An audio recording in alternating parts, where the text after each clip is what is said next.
सूत जी ने ऋषिवरों से कहा कि कदाचित कोई इस बात का संदेह करे कि शुकदेव जी जन्मते ही परमेश्वर का तप करने वास्ते वन में चले गए थे, तो उन्होंने भागवत पुराण व्यास जी से किस तरह पढ़ा।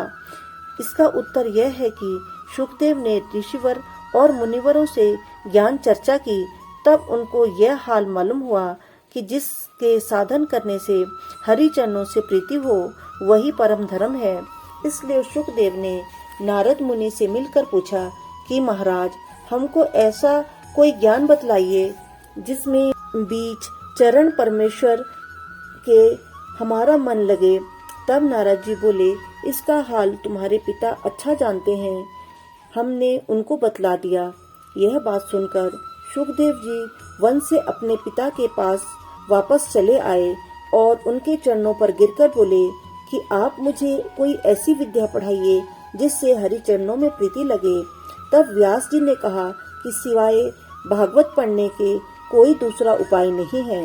यह बात सुनकर शुकदेव ने भागवत पुराण पढ़ना आरंभ किया। इतनी कथा सुनाकर सूत जी बोले कि जब शुकदेव जी भागवत कथा वेद व्यास हमारे गुरु से पढ़ते थे, तब मैं भी वहाँ था। जो शुकदेव महाविरक्त रहकर एक क्षण कहीं नहीं ठहरते थे, वह भागवत पढ़ने के लोभ से बहुत दिन तक व्यास जी की सेवा में रहे। वह उन्होंने भागवत को बड़े प्रेम से पढ़ा और शुकदेव को संग परमहंस व ऋषिवरों का बहुत प्यारा होकर उनके पास कुछ द्रव्य नहीं था जो देने के लोभ से किसी को अपने पास बुलाते। इसलिए उन्होंने भागवत पढ़ा कि इस अमृत रूपी कथा सुनने के वास्ते योगेश्वर, मुनीश्वर और ऋषिवर हमारे पास आते रहेंगे। इतनी कथा सुनाकर सूत जी बोले, हे ऋषिवरों, इस कथा के सुनने से निष्काम भक्ति होती है। वह निष्कपट भक्ति होने से लोग विरक्त और ज्ञानी होकर मुक्ति पदवी पर पहुंचते हैं। इसलिए मनुष्य को चाहिए कि काम, यज्ञ, तप, पूजा, व्रत, शुभ कर्म करे और उसमें कुछ पाने की इच्छा न रखे, तो उसके वास्ते यहाँ सुख होकर मरने के उपरांत परलोक बनता है। वह किसी बात की कामना रखकर वह अगर कोई व्रत पूजन करे तो जीवन आवागमन में फंसा रहता है और भव सागर से पार नहीं उतरता। परंतु जो लोग कोई इच्छा और कामना नहीं करते, उनका परलोक सुधर जाता है। भक्ति के बराबर दूसरा कोई धर्म नहीं है। यज्ञ और तप व दान, तीर्थ, दूसरे धर्म जो मनुष्य करते हैं, उस धर्म को करने में बड़े परिश्रम के बीच परमेश्वर के चरणों में प्रेम उत्पन्न होता है। इसलिए इतना दुख उठाना उचित न होकर मनुष्य को चाहिए कि सच्चे मन से अमृत रूपी कथा को सुने और मन अपना मोह और माया, स्त्री, पुत्र और झूठे व्यवहार से विरक्त होकर हरे चरणों में ध्यान से प्रीति लगाए।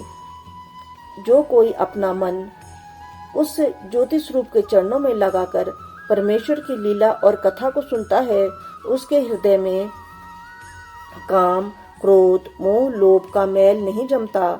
वह छूटकर मन उसका इस तरह शुद्ध होता है जिस तरह लोहे से जंग छूट जाता है। जब उसके हृदय में हरि चरणों का वास होता है, मनुष्य को अपनी मुक्ति बनाने के वास्ते यह कथा सुनने का अभ्यास करना चाहिए। परमेश्वर की बड़ी कृपा होने से उसका मन कीर्तन और भजन में लगता है।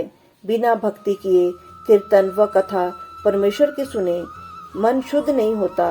मनुष्य का स्वभाव भी राजसी, तामसी और सात्विक होता है। देवता की पूजा 3 तरह से होती है, राजसी, तामसी व सात्विक। वह शास्त्र में तामस को काठ से और राजस को धुएं से और सात्विक को आग से दृष्टांत देते हैं। जो अर्थ आग से निकलता है वह बात काठ व धूम्र से प्राप्त नहीं होती। इसलिए सात्विक भक्ति व पूजा करने वाले मुक्ति पदवी पर पहुंचते हैं। संसार में जितना धर्म, यज्ञ, तप और व्रत आदि हैं, यह सब परमेश्वर के रूप में जाते हैं। जिस तरह बरसात में नदी नाले का पानी बहकर समुद्र में मिल जाता है, उसी तरह भगवान की भक्ति करने वाले भव सागर से पार उतर जाते हैं। बोलो श्री बांके बिहारी लाल की जय, श्री सत्यनारायण देवता की जय, देवों के दो महादेव की जय।